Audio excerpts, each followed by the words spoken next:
Journey of a Sister, Year 1, Part 2. First Date, Part 2. First Performance. After their meal, Charles drives them to another venue. "What is this place?" Suzanne asks curiously. "It's called The Hideaway. There's a poetry night on tonight. I signed you up to perform." "You did what?" "Suzanne, your poetry's brilliant. You can do the one you recited to me over the phone the other evening." "No, I can't. I get all nervous in front of crowds." She turns to leave, but Charles stops her. "Come on, you'll be fine. I'll be right there in the front. You can focus on me if you like." "Why would you do this?" "Because you told me you wanted to start performing your poetry, that you wanted to step outside of your comfort zone." "I didn't mean on our first date." "You'll be fine. It's not a competition, and the crowd are only here to listen to poetry. They'll love you." Suzanne pauses to think. Okay. They enter the venue.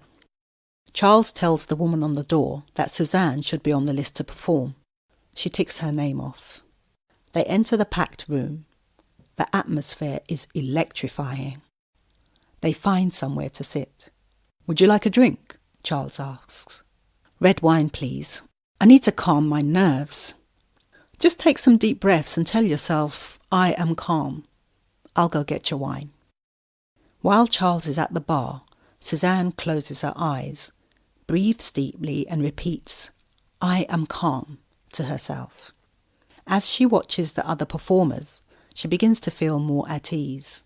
The crowd is supportive, clapping and cheering after each act. Charles returns with the drinks. "How do you feel now?" he asks. "Better, thanks. So you ready to perform?" "Ready as I'll ever be." Suzanne gulps all her wine down in one go. "Hey, take it easy," he warns, looking amused. "That shit needs to get in my system quick." Charles chuckles. "I wouldn't have brought you here if I didn't think you'd nail it." Suzanne's name is called.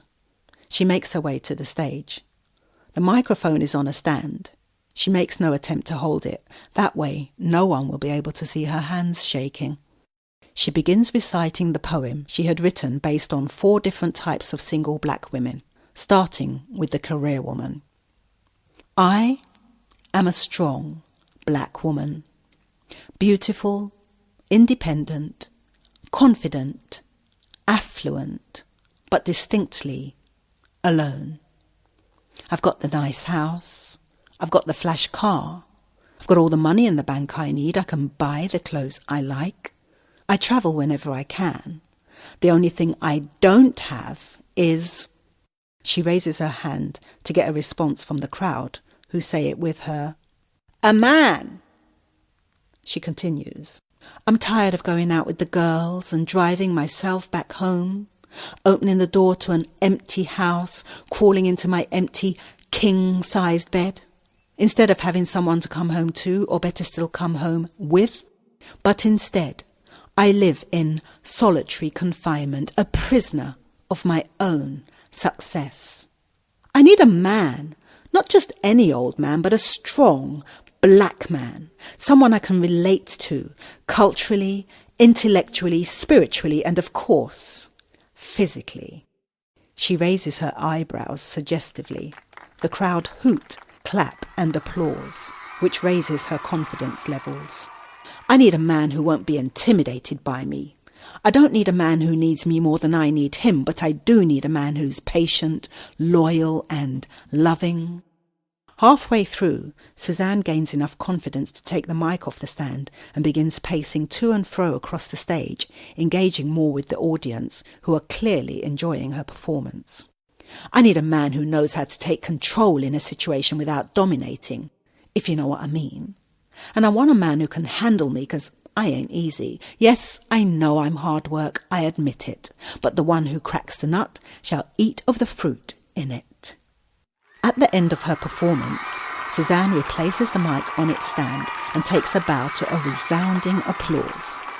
She makes her way back to the table where Charles is clapping profusely. "You were great, Susie. I told you they'd love you." "Well, thanks for giving me the push I needed. I really enjoyed that." "My pleasure. When did you write that poem?" "About a year ago. Why?" I thought you were talking about me. Maybe I was.